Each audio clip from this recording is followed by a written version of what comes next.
She's been at MFA for 5 years, a first-year master teacher. She's at the Landmark High School. This past year, she traveled to the UK to research the connections between math, astronomy, and archaeology. Ladies and gentlemen, from the New York Islanders, Shannon Guglielmo.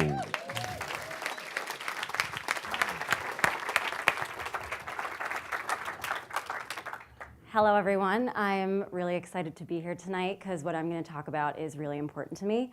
I'm going to start by telling you a story about my parents. Here are my parents. They are high school sweethearts. Here they are at prom in 1977. And this year, they just celebrated 34 years of marriage in Venice. My father works for an insurance company where he is the vice president of corporate ethics and compliance. That might not mean anything to you. Basically, he travels to different countries around the world to make sure that the employees are treating their customers fairly and ethically. And if they're not, they're thoroughly investigated by my father. And basically what that meant for me growing up is that he raised us on his fine-tuned skills of interrogation.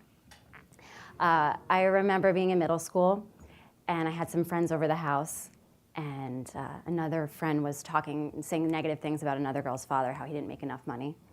And I remember getting a pit in my stomach because I could tell that my father could hear us while we were acting cool and hanging around the house. Someone once called us the brain trust. So after the girls left, he sat me down at the kitchen table. He said, "Why does it matter how much money someone makes? Why didn't you say anything?" And I remember this mostly by what he said next. He said, "We don't judge people by how much money they make, but by how they act." My mother's sense of values are revolving mostly around building lives together. I went to college upstate, and I would drive some friends home if there was a holiday coming up, because I lived really close to the airport, about a 20-minute drive. So this one time we were running particularly late, and my mother had made lasagna. And my mother is one of those people that gets really hungry. You know, you kind of mess with her mealtime, you mess with her sanity. She gets hangry. Still, we arrived at 10 p.m. She made our entire family wait to eat.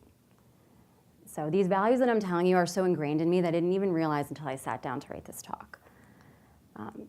Many people tell teachers that they should, especially math teachers, that they should make connections between math and the real world. And there's a few ways that this usually happens. One way is that teachers will say things like, you really should make it relate to money. Kids love money. And other teachers will say things like, you should really make it connect to sports. Kids love basketball. But can we really make the connection between LeBron James in every unit, every time? Other teachers will tell us to put our students' names in the word problems. It's so real world. A kid says, "I don't get this." You're like, "How do you not get this? Your name is in the math." So this was really not working out for me. Let's tell you where I work. I work at Landmark High School. We are part of the consortium. And this means that I can motivate my curriculum by what I think my students would be interested in most. And we don't have standardized tests at the end of the year. So when I first started teaching at Landmark, I said, I'm going to start the year by teaching graph theory. I was really excited about this unit because it doesn't require algebra to gain access. And I feel like algebra leaves a lot of students feeling uninvited to the math party. So this is a vertex edge graph. The vertices that you see there are the dots, and the edges are the lines that connect them. It's the study of networks. And I started the unit by launching the Bridges of Königsberg, a very historical problem.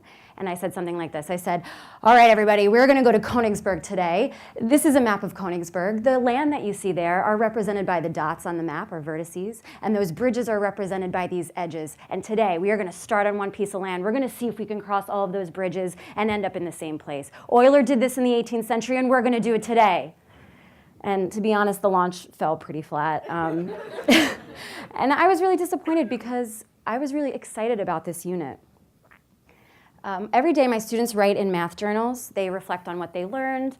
They talk about the connections that they make with the real world. They talk about if they were persistent. And I had a student write about how graph theory to him represented the hip-hop industry and some artists that he really looked up to. He spoke about how if all the artists were vertices, then all the mixtapes that they did together were edges. And all of the different collaborations that they did on albums were also edges. And some of them grew up on the same block. And to him, this is what graph theory looked like. And I thought, how could all of my students start making connections with graph theory as much as Allan did? The next time I tried to get the ball rolling with this unit, I decided to tell my students stories about how I traveled to London and Lisbon. So these are the underground map in London and the subway system in Lisbon. And immediately my students start making connections to their subway commutes in New York City. Students were saying things like, 42nd Street definitely has a really high degree because there's so many transfers. And I wonder why all those vertices that are in the Bronx have no edges connecting them to Queens. And then finally, I wonder where we can add an edge to make the subway system more efficient. So we decided to make their final project a letter to New York City officials arguing where we should build a new subway line based on the principles of graph theory and how they could make the network more efficient. I found a lot of things out about my students through this project. I learned that my student Aikila has found the most efficient way to get from Rockaway to our school in Chelsea. I found out that my student Jariq is a master at getting crosstown in the Bronx, no matter what time of day it is, to see his grandmother. And I realized that my students were making connections on how they travel on the subway to how Euler was doing the Bridges of Königsberg problem. This was really exciting and kind of launches you out of bed in the morning. I found myself lingering around public transportation maps. There was a perfectly good air train waiting for me at JFK, and I missed it because I was staring at the air train map, trying to figure out if it was a multigraph and if there was an Euler circuit. I went from subway station to subway station begging for subway maps one afternoon when I realized I wanted to launch this. I would go up to the MTA booth to the attendant and I would say, oh, can you spare about 10 subway maps? It's for math, it's for my students, I really need them. And I got some pretty bewildered looks. I got a little bit of sass from behind the plexiglass sometimes.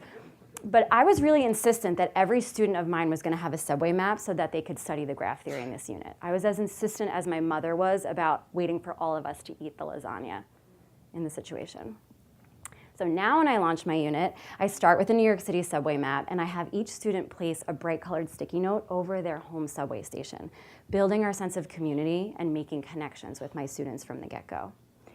My parents really valued important connections, authentic, genuine connections between everyone in my family. So if we were all vertices, the connections my parents fostered were the edges. Here's what my classroom looked like before I did the subway project. There were some genuine connections between me and students, and some students even were connecting with each other. Here's what happened after the project. I had a genuine connection with all of the students. All these vertices are my students, and I'm the S over there. I had a genuine connection with everyone in my classroom, and students were starting to make really authentic connections with each other. So it's my hope at the end of the year that each of us can be these vertices in a complete graph. Thank you.